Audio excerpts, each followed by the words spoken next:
Hello and welcome to the Rabyd Atheist. I'm Rabyd, a former pastor turned atheist, now a compassionate anti-theist. Welcome to my channel. Like and share this video. Join the Rabyd Nation, a nation of people dedicated to normalizing atheism and deconversion by hitting that subscribe button. And if you want to support the channel in a more tangible way, hit the join button and your membership options that lead to citizenship in the Rabyd Nation will be presented to you. Today I'm continuing on the series When God Kills, and I'm dealing today with Exodus 12, 1 through 30. You can stop the video, watch the text, but basically in summary, this is the part of the story in the Exodus where we're setting up the final and 10th plague, and it becomes the basis for the Passover. Later on in the sacrificial system, the firstborn from anybody has to be redeemed, and so there's a whole redemption justification out of this story. But in this passage, God is setting up the historical stage, or what is deemed by the Israelites as historical, by ultimately killing all the firstborn in Egypt. That's right, folks. God kills a whole bunch of people simply for being the first ones down a woman's birth canal. That is it. There's no crime just being firstborn. That's just the way it is. Now, a lot of people defend God in this story by saying Pharaoh is the problem, as he hardens his heart and he won't let God's people go. And, God had to do this to make sure Pharaoh let people go as he was just being stubborn. But that goes out the window because there's a shift in how Pharaoh's heart is hardened. It wouldn't be that case if every passage where Pharaoh makes a decision about what to do, it says Pharaoh hardened his own heart. Pharaoh had hardened his own heart. But at a point, that's true for a little while, but at a point, there's this new phrase that comes in, and God hardens Pharaoh's heart. And at that point, now it's not a question of Pharaoh making a bad decision. It's God forcing him to make a bad decision. As the story unfolds, Pharaoh is even willing at certain points to give them what they originally asked for, which is have their people go out and sacrifice to God. But that's not the plan of God. Okay, so God has to continually harden Pharaoh's heart later. There's a part of Pharaoh that seems to come out as the story unfolds where he wants to let the people go, but God wants to force this final confrontation, so he hardens Pharaoh's heart to make sure the 10th plague takes place. And in fact, in Exodus 10, 1 and 2, we get a clear statement of God's intention. It says, "Then the Lord said to Moses, 'Go to Pharaoh, for I have hardened his heart and the hearts of his officials, so that I may perform these signs of mine among them, that you may tell your children and grandchildren how I dealt harshly with the Egyptians and how I performed my signs among them, and that you may know that I am the Lord.'" In other words, God's objective isn't actually to get peoples out of Egypt. It's not him trying to get them to no longer be slaves even, given the fact that the Old Testament law later will actually allow slavery and will even set up rules for its practice. Slavery is not a problem for God. And also, this isn't about their freedom or anything else. This is about God proving himself. It's about God proving that he's the big dog. In other words, Pharaoh doesn't really have a choice, and Yahweh is going to bring this final end to prove he's God. The lives of the firstborn of Egypt are inconsequential to God compared to his ego. God thinks it is more important that people believe in him than a large number of people get to keep their lives. Game over to him, just so God can stroke his ego. I would also remind people that all these plagues didn't actually work in proving God was God to Yahweh's people. They would eventually grumble against him, make a golden calf to worship him, rebel against his leadership. So killing the firstborn of Egypt was ultimately a waste of time. It didn't actually accomplish God's objective. Now, because of the hardening of Pharaoh's heart, the plan of God ultimately is to kill the firstborn. This is his plan all along, right from the beginning. So what can we call someone who forces a situation so they can, a premeditated way to kill people?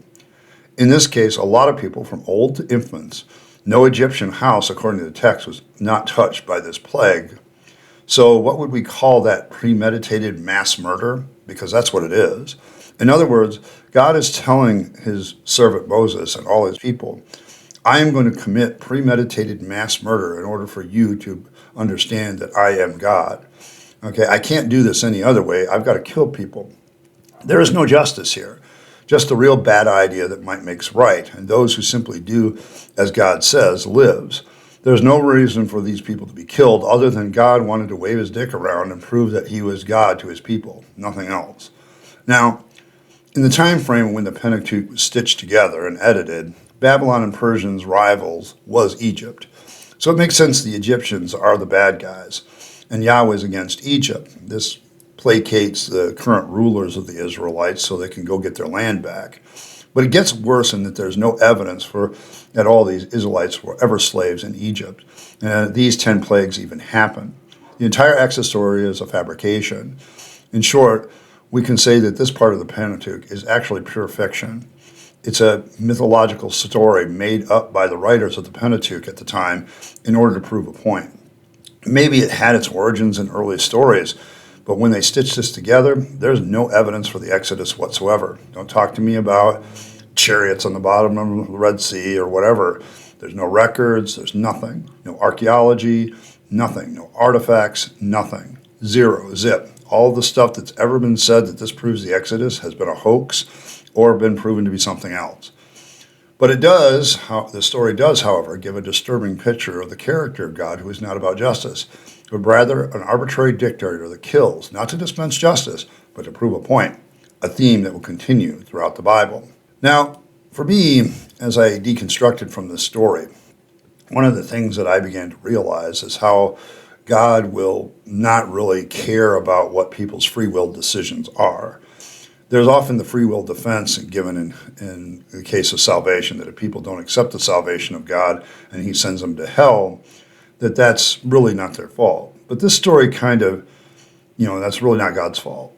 Well, this story kind of indicates that some things where God does kill people can be God's fault. In fact, it's God's deliberate action to set up and premeditate this death. And this isn't the only time during the 10 plagues that people die. During the hailstorm, God kills people as well.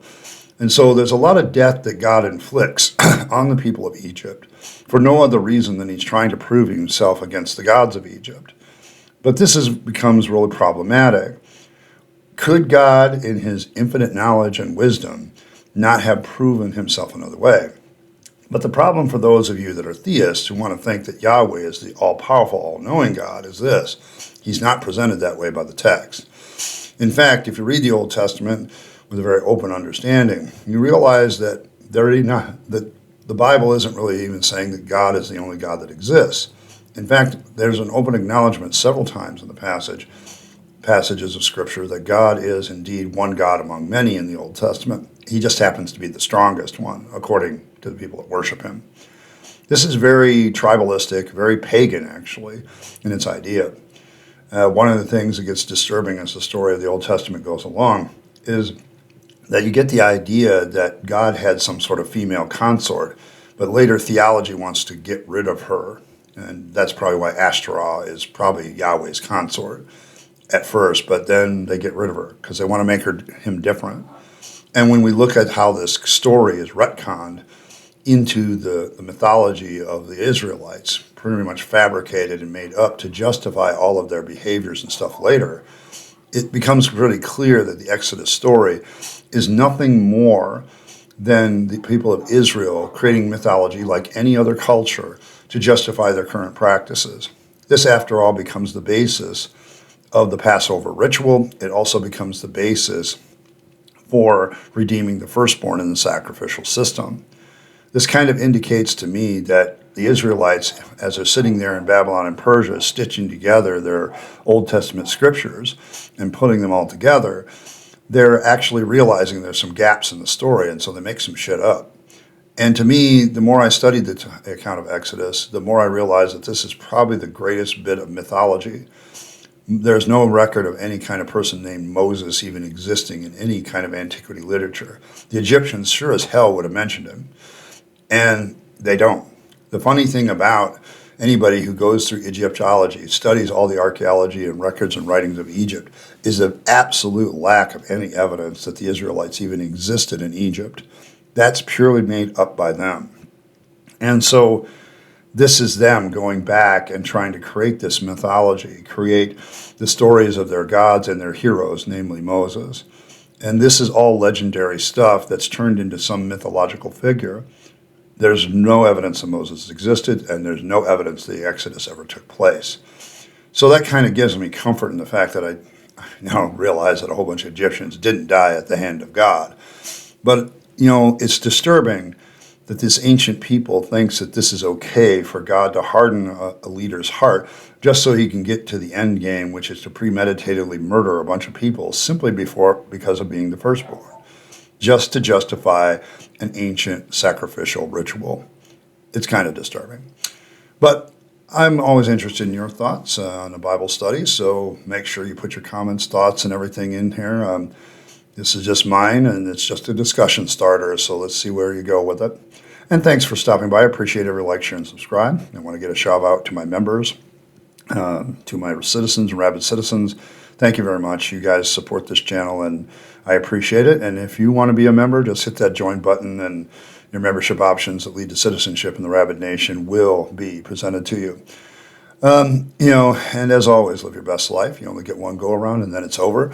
So make sure you're taking all your time, your money, your opportunities, and spending them on yourself, the people you love and care for, and to make this a better world. And don't waste them on the trappings of religion and faith. That's a dead end. I speak from experience.